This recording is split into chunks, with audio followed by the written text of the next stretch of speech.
How's it going, everyone? Welcome back to another Metroplex Bass Addicts video. If you're new here, make sure you hit the like button and the subscribe button. Turn on post notifications so you never miss a video. Regardless of if you're new here or not, if you like what you see, make sure in addition to liking, you leave a comment down below. Let us know what you want to see next, and make sure to share the video and the channel with your friends. It really helps us out. We're working really hard for you guys. We just love putting out content for you guys, and we really do appreciate everyone who supports us, and we're really grateful that a lot of you guys are starting to find and like our videos. So road to 1,000 subscribers. We're currently at like 766 or 67. So trying to get to 1,000 subs. That's our big goal for right now. So we appreciate any help in getting to that goal. So enough about that. This video is going to be kind of a mix of a few different things, or it's Cedar Creek, back out on Cedar Creek. This one is over the Brandon Belt, the show team series. Team tournament. It's the biggest tournament Ian and I have ever fished. Unfortunately, as you guys will see by the end of this video, it did not go as planned, but it was still a great learning experience fishing against, some legitimate professional anglers and guides, and getting to fish against that high level of competition for the first time for Ian and I. So really good learning experience. Got our teeth kicked in. Going to learn from it, bounce back, and probably try and get back after it on that series sometime in the near future. We're not fishing any of the rest of the Brandon Belt series this year, but you never know, could hop into it in the next couple years. So great learning experience. Like I said, we had a lot of fun. Unfortunately, it didn't go as planned, but you guys will see throughout the next few parts of the video kind of how we broke it down. This video is actually going to encompass both days of official practice that we had and the first day of the tournament. So we didn't end up fishing the second day of the tournament, and I'll explain more about that later in the video. But for now, let's roll into day one of practice. Right there you go. Okay. Nope. What? Why? I think I like it. Of course. That was fast. First cast? Huh? No? Keep it up. Bedroom? I think he'd go a little cleaner than last time. I don't remember being able to see those rocks that way.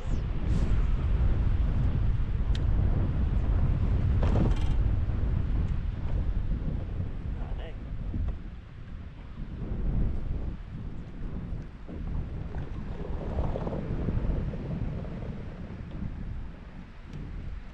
There's a good one.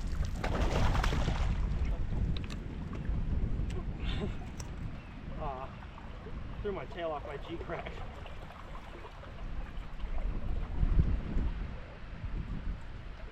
Another nice one.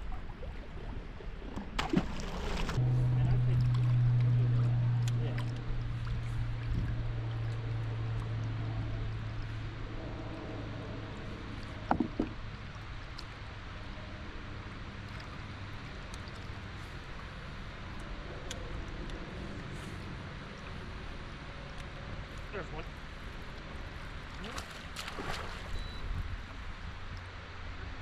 Yeah.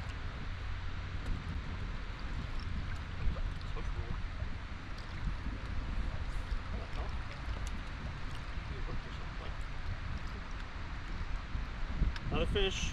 That one probably wouldn't keep, but I don't know. He'd be close. Yeah. 100%. Swim jig too. Probably any moving bait that's a shad color. There's one. Good one? Yeah. That's a good one. Doesn't matter.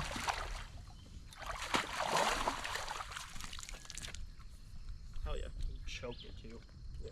God.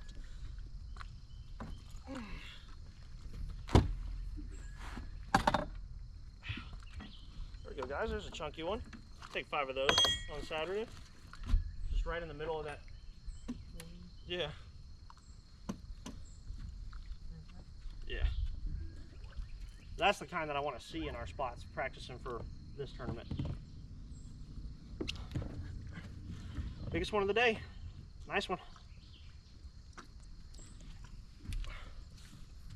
Tail's all beat up, dude. I bet she is sitting on a bed in there. There you go, baby. Go back. She dogged you. Is that crank?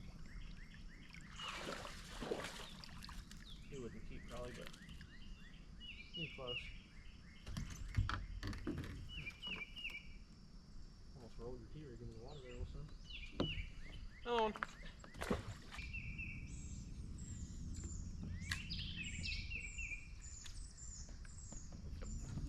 Really? First flip?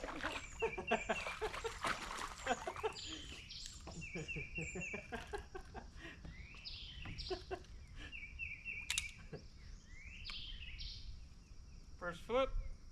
Looks like we're flipping now, boys.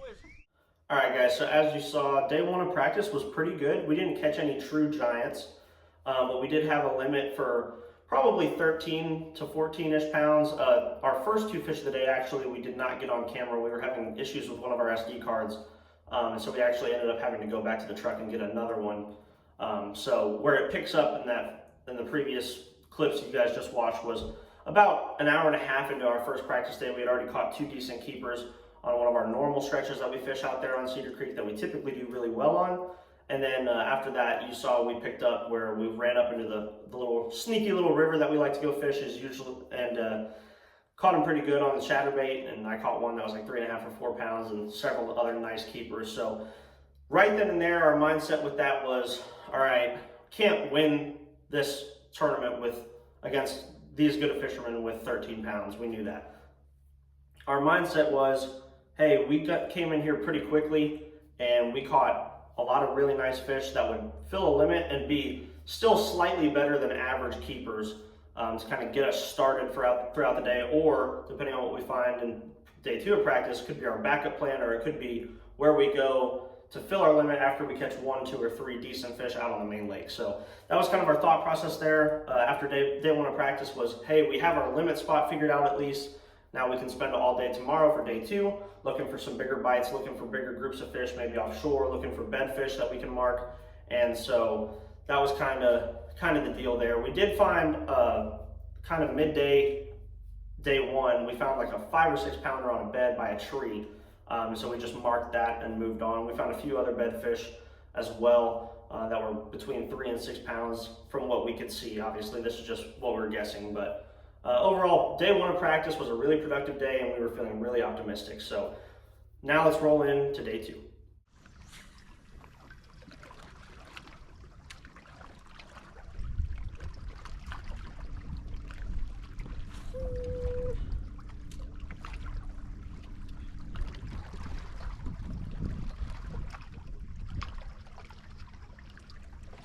Yep. Digging.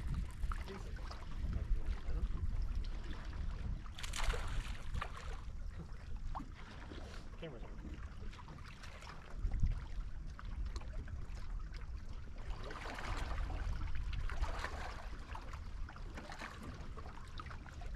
Caught one!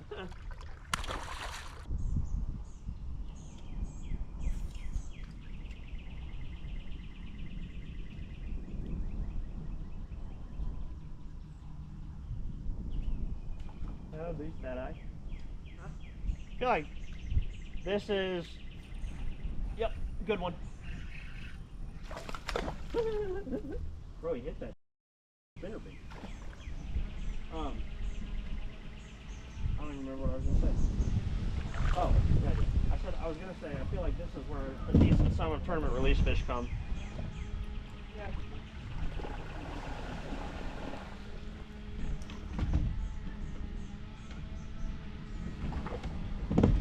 There you go. That one looks pregnant still. Yeah. She came just out of the shade like 3 feet off the bank. Alright guys, so as you saw, day 2 of practice was much slower than day 1. But we kind of anticipated that because we weren't going into the river to fish for those fish anymore. There was no sense in going back up there and catching more of them the day before the tournament starts. In our minds, we knew that was where we were going to catch our limit probably both days of the tournament. It just seemed so good in there. There were so many fish, and we've caught them in there and cashed checks in there last year. So we figured it would be a pretty reliable spot. We figured maybe a couple other people had found it because everyone in this field was so good. So we wanted to just leave it alone and not sore lip any of the fish that we had found in there. So day 2 of practice, we spent more of the day graphing offshore. We found a tire pile in like 13 feet of water. We found a couple brush piles, graphed some points, kind of went around, did a little scoping out in some open water, trying to see if there was any suspended post-spawn fish or pre-spawn fish, kind of in the mouths of pockets, just kind of suspending in the creek channel. I think you guys saw, if I included that clip, I think I scoped a catfish on a Demiki rig. I had a couple other bites that I just couldn't keep pinned. I had one scoping with a Texas rig before I tied my Demiki rig on, where I saw a decent fish and casted a Texas rig to it and it bit it, but for some reason I just didn't get the hook in it. I think that one was actually a decent, probably 4 or 5 pound bass. But overall, the scoping deal wasn't really super consistent, or at least the areas of the lake that we were checking for those suspended pre and post spawn fish, we couldn't find a whole lot. No big groups of fish. All the fish were acting really weird about the baits we were throwing at them, whether it was a jerk bait or a Demiki rig or anything like that. So kind of wrote that off after about 2 or 3 hours of trying it, day 2 of practice. And like I said, we drug a couple road beds with a Carolina rig, a couple brush piles, and we drug 1 or 2 tire reefs offshore that we found. Didn't really have any bites going. And then the 2 little bass we ended up catching were just kind of randomly dragging a Texas rig down, the dam, or just kind of throwing a wacky rig in the back of a creek. So day 2 of practice was a lot tougher, a lot more random. But because we had the river from day 1 in the back of our mind, we weren't super worried, because we figured at the very least we could catch a decent limit in there both days and then just go fishing out on the main lake and hopefully grind out 1 or 2 good bites each day and keep us in the tournament. So that was our mindset for practice. We did a lot, we covered a lot of water. We practiced mostly the south end of the lake because the forecast for the tournament had 20+ mile-per-hour winds coming out of the south, so we knew that in our 19-foot boat, trying to get up to some of our spots up north would be really unsafe, and we probably wouldn't be able to fish them. So that was our thought process for practice, and without further ado, let's get into day 1 of the tournament so you guys can see how we did.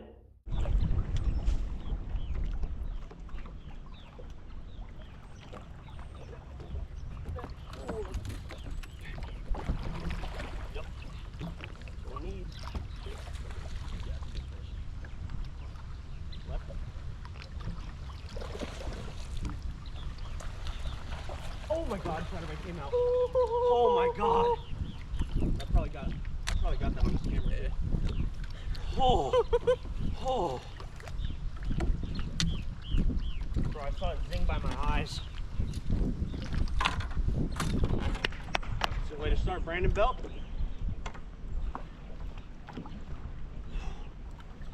Nice 4 or 5 pounder. Good way to start the morning.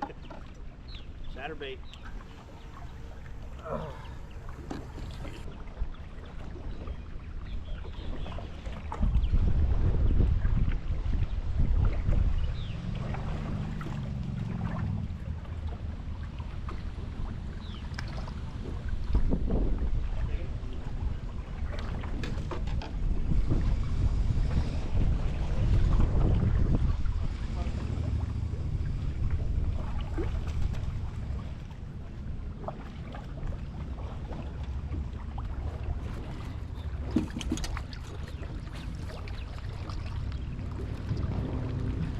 Go. Yeah.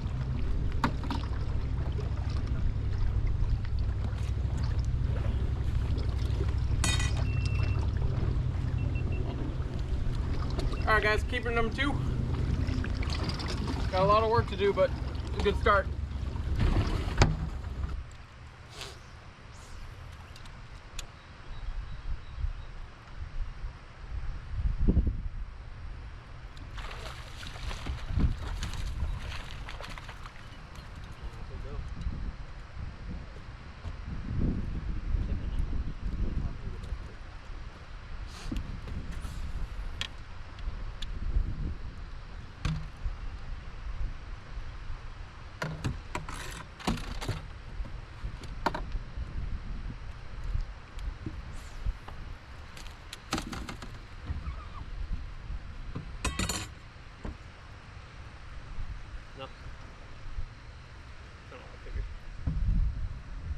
Not gonna help.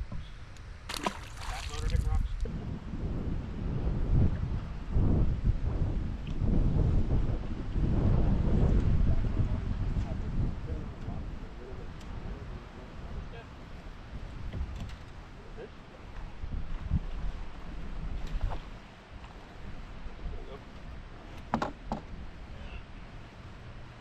Another one. I'll get it. But yeah, that point intrigues me because it's got a good amount of good sized rock.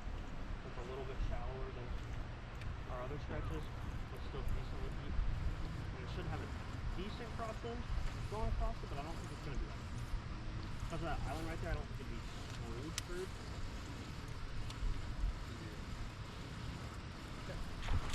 That one bigger?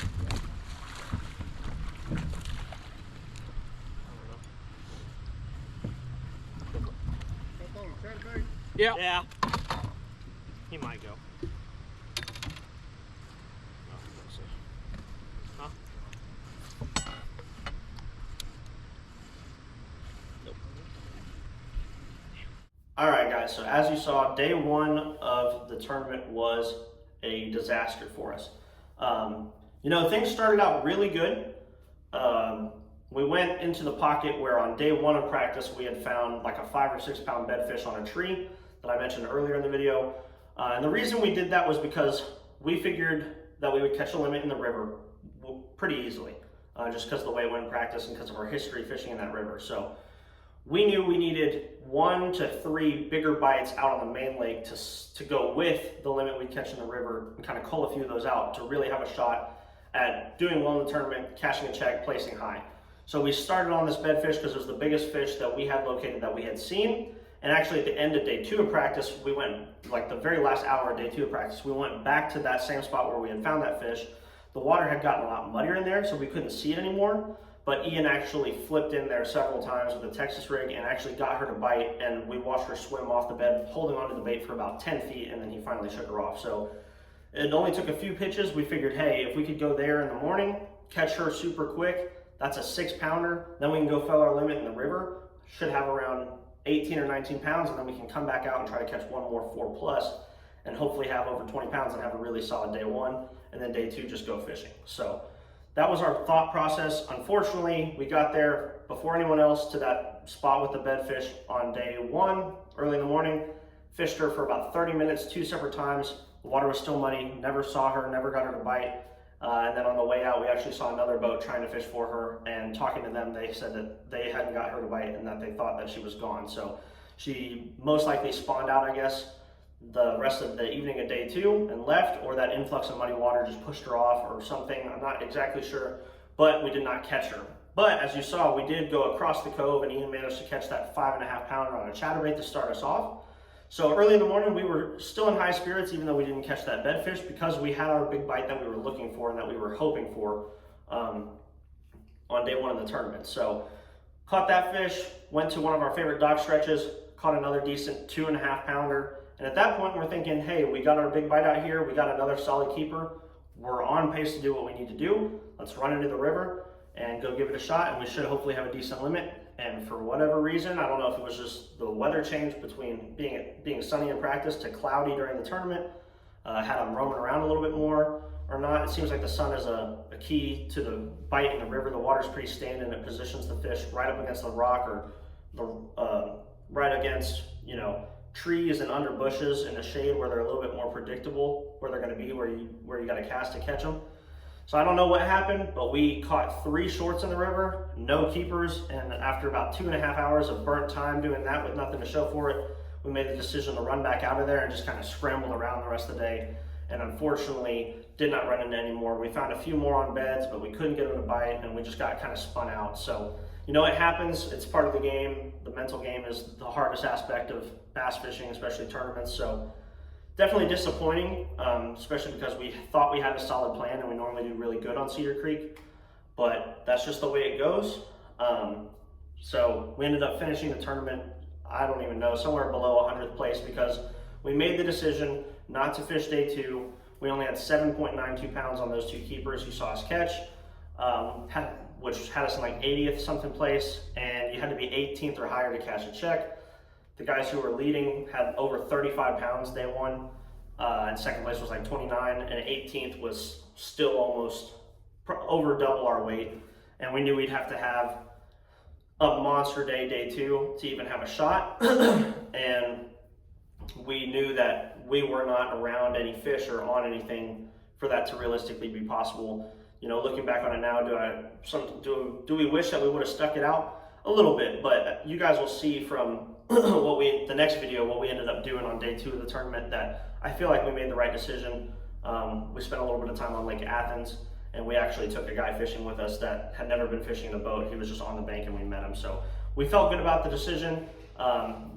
We did really good on Lake Athens the next day, as you guys will see in the next video, and it just improved our mood going forward, and that's really what we were looking out for. We were just trying to have a good day on the water, make the right decisions, and get some momentum, get some confidence back so that our performance going forward in our next few tournaments isn't affected by our bad tournament at Cedar Creek. So that's our reasoning for not fishing day 2. But like I said, we do have a video coming out from what we did that day on Lake Athens instead.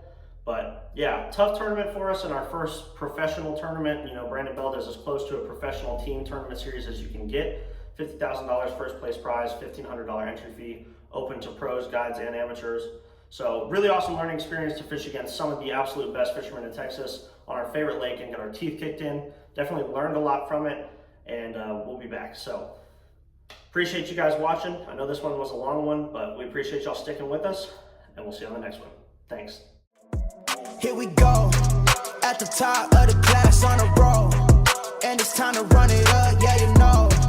Maxed out, put the pedal to the floor, ayy, on the road, here we go, yeah we winning by a landslide. Never see me coming on my landmine, yeah I ain't taking orders in command.